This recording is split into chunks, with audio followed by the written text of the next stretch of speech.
Hey, what's up, everyone? Thanks for joining the Ski Summit Show, where we talk about Colorado mountain real estate, local mountain news. I'll share some tips or two with you of my own and then I'll take you behind the Summit MLS curtain. So today is February 2nd. I'm your host, Matt Dayton, Cornerstone Real Estate. Just going to be me and Benji today, my producer and live stream sidekick. Hey, Benji, how's it going? Doing good. Where are you at? What? Where am I at? I am in Las Vegas. I'm at a conference here. It's the Ferry conference. And nice. Yeah. So I'm not typically a big Vegas fan. It's not really my cup of tea, but some good information here. So I'm definitely taking advantage of this, and a little bit warmer weather. It was like negative 22 degrees or something ridiculous when I woke up the other morning. Yeah, you can keep that. Yeah, I saw my post with the frozen beards with Yeti. So you had frozen eyelashes. Oh, frozen everything. Yeah, he was breaking up to go climb up the mountain with me and ski down the other day. So yeah, but yeah, so this is a little bit more temperate, so to speak. So yeah. But hey, thanks for hosting today and getting this show going. Wanted to start out first off with a little bit of, again, a shout out to our youth Nordic team. So super awesome that excited that they could be doing pretty well. I don't know if you saw those guys. We had Summit Nordic Ski Club, the boys in Minturn. Lots and lots of crashing at this one. We got a ton of snow, made conditions pretty challenging, but our boys finished first in that overall. Girls took fifth. But I was pretty proud of them, and good to see them doing so well. So in other news locally here in Summit County, county managers just had a forum meeting, and that would have been on what is today? Today's Thursday, so that was Tuesday. They had the county forum meeting, or Wednesday rather, that talked about what's going on in the county, each individual town, and then we had the Summit County manager. So we went over to see like what are the plans for housing, what are their plans for transportation. Sustainability was a big part of the conversation. So they were really talking about like Frisco's big thing was walkability, bikeability, making some more user-friendly options for that with bike paths. Housing, of course, was a huge topic of conversation. They were really talking about all the different local workforce housing units that they're going to be putting in. Dillon's got those. Silverthorne, north of the high school, they're going to, the elementary school, they're going to put in a bunch of those as well. Breckenridge has more stuff that's going to go in on Airport Road. So hopefully this will ease some of the pressure for affordable housing for local workforce, so we can keep our shops and our restaurants and all that stuff open. So we definitely need that. So that was encouraging. What else? Oh, the landfill was interesting. So guess how many mattresses got thrown away last year in the landfill? Any guess? I have no idea. You know what? We have our own waste receptacles here in this apartment complex that I live in, and I just constantly see mattresses. Oh gosh. Always. Yeah. I'm sure they just we have no idea. And these things we didn't even think about, but I think it was like 1,500 mattresses through our landfill. I'm sure it's nothing compared to a lot, but 1,500 mattresses actually takes up an acre of land. So the good news is, though, our landfill is actually able to be sustained where it is till 2073. They thought that was going to be like 2050 something. So we tacked on another 25 years on that through a study that they did. So that's encouraging.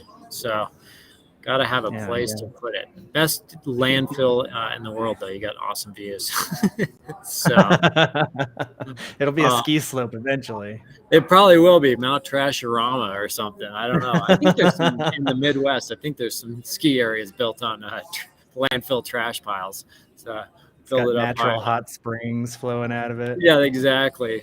Bubbly toxic hot springs. So so that was really good information that they had. The only thing that came out of there as far as anything new is with regard to like short-term rentals, which is the big topic of conversation. Summit County was going to do 26 bookings, that they were going to allow people to have 26 bookings through the year for short-term rentals, whether it was a 2-day or a 7-day, it didn't matter. You could have 26. They upped that number to 30. So that's good news for people that want to do short-term rentals that are in unincorporated Summit County. So did they come up for a reasoning as to why they did that number? That just seems so arbitrary or something, you know?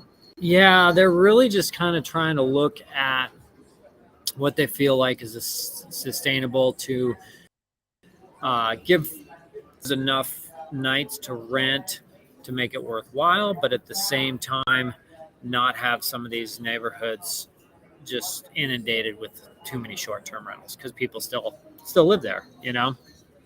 Okay. So yeah, but that's a good question. So and then what else we got? I got So another that's the question news. for you. What's that? You ready? I got another question for you. You ready? Yeah, shoot. What was the worst place you've ever had to live? Oh man, I haven't had it too bad because I've always pretty much lived in Colorado. But my wife and I, when we were first married, we moved in with some friends to live in their basement and to save some money. And that was a bad idea. There was a little bit of clashing going on between the gals. Yeah, that was when my wife started having night terrors. So, Whoa. yeah, this started a long string of night terrors. I don't know where it came from, but man, it was like the first one she had. I thought there's an axe murderer in the bedroom. We're both dead. What about you? Afghanistan. I was there for about 6 months, like 2005 or 6, something like that. And it was on a military base, so it was just hooches and air raid sirens and incoming this and that. So it was definitely not my favorite place to live, even if it was just for a little while. You know, it was hair raising, to say the least. Thanks for doing that, because that's just had to been miserable. Yeah, I got stung by a bee right in my eye. Oh, it was the worst. Did they have the scorpion spiders? Oh yes, camel spiders. I've got spiders. I've got so many camel spider stories. Oh my gosh, yeah, that's it. I don't care what else there was, missiles, whatever. Those camel spiders. Oh yeah, no, I can't do spiders. And to this day, I have friends from when I was in the military that send me things on Facebook with just spiders in it, and I don't know what to do with them. Those are hideous. At least they're thinking about me. I know they love me. But I have so one quick memory. I used to drive 10K AT forklifts while I was in the military to load planes and to download planes. Oh. And it's just a big monster truck forklift. And I would load the planes until the sun was going down. Sometimes a plane would come in late at night. They try not to do that because you're an easy target. So I remember the sun was going down and I was sitting in the top of this cabless AT. So I'm way up high in the air. And I'm watching an A10 taxi down the taxiway, and something the size of a dinner plate ran across the flight line. And I was like, I got out of that thing so quick. I was like, forget this. I can't be out here. Did you ever figure out what it was? I think it was a camel spider. One of my friends, he got in that same AT probably a day or two later, and he got bit. And he said he grabbed it, whatever was biting him, and he couldn't close his hand. It was so big, and he just threw it as hard as he could. Oh my gosh! Yeah, I was like, I'd be losing that hand. That's one of the nice things about living in the mountains. We don't have hardly any bugs. There's nothing bigger than like a little tiny spider. But do you get mosquitoes, like giant mosquitoes? No, we just it's got to be how high up you are, then I guess. Yeah, the altitude and the temperature. We just don't get.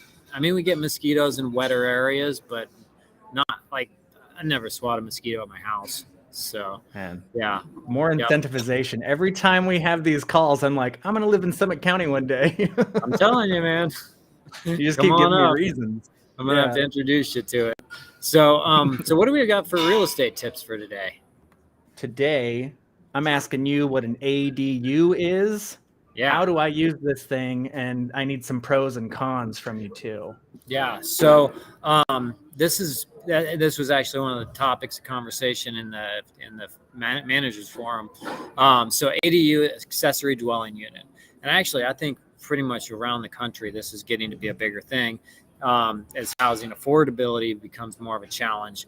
But it's basically being able to take build like a unit above a garage on your property for the purpose of long-term rentals. So it's really important that this is for long-term rentals. This isn't for short-term rentals. The county will allow you to do this on your property.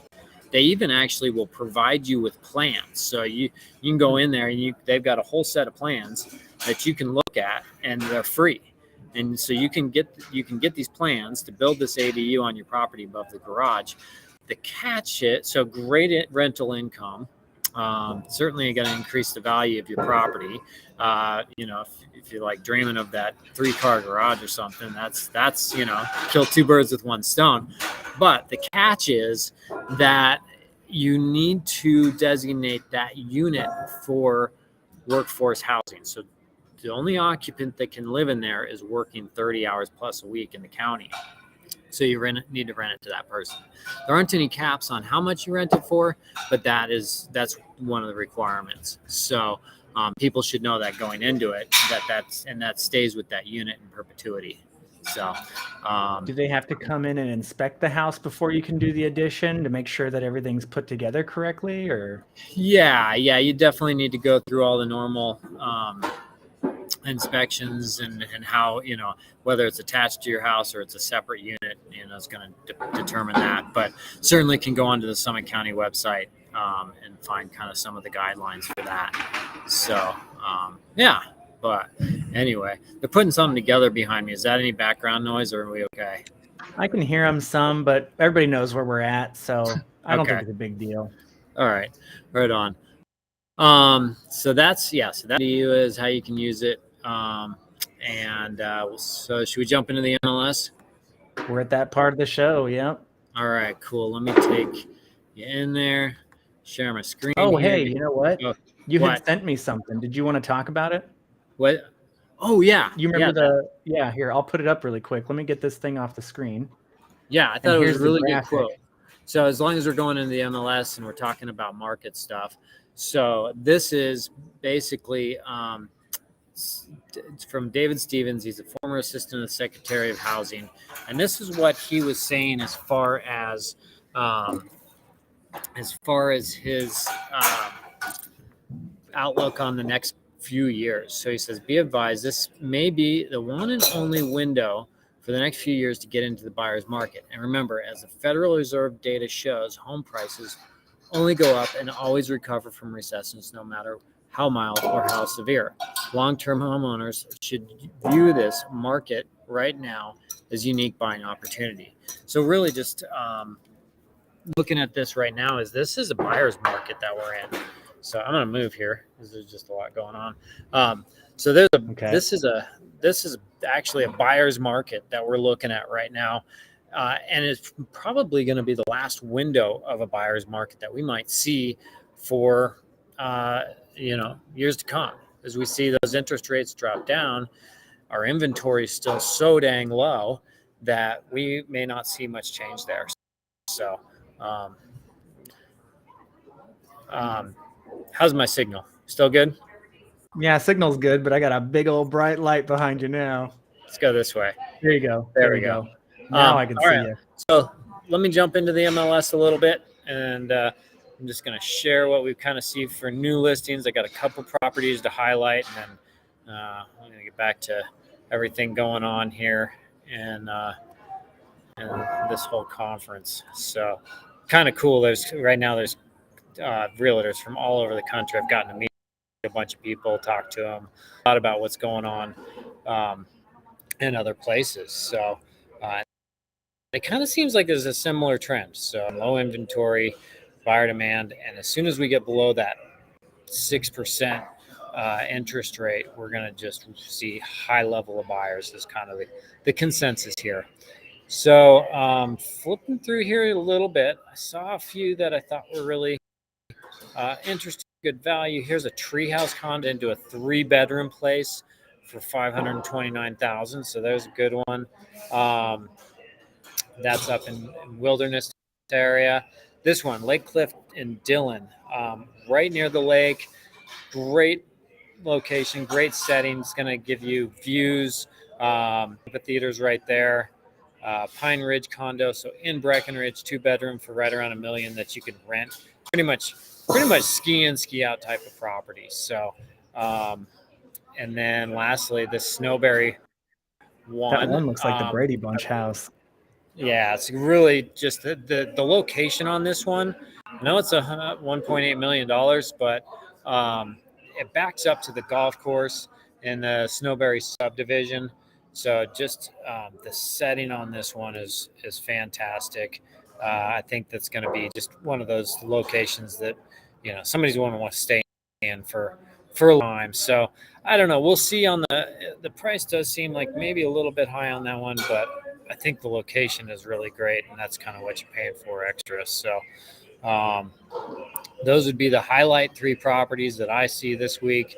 So that Snowberry one, this Pine Ridge one, right there, 2-bedroom condo, right in the heart of Breckenridge, skiable.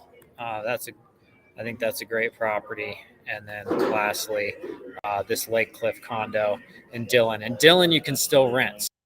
So that's pretty nice. You can, you know, there's no short-term rental restrictions in Dillon, and excellent on that. Kind of an interesting 70s style, all the stone and stuff. But I love the beams and all the lights. So yeah, I love the way that one looks.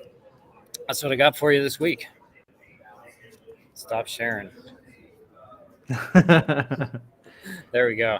So, well, cool. Well, Jason, Chris, thanks for being here and doing this. And heading this up. This has been the Ski Summit Show. I'm Matt Dayton. If you have any questions, feel free to shoot them to us, and like, subscribe, do all that great stuff, and appreciate watching. So, sorry for all the bouncing around today. Oh, no, you did a great job. We know you're on location, and we're just glad to see you. So thanks for giving us the news. Yeah, you bet. Thanks a lot. All right, guys. We'll see you in the next one. Awesome.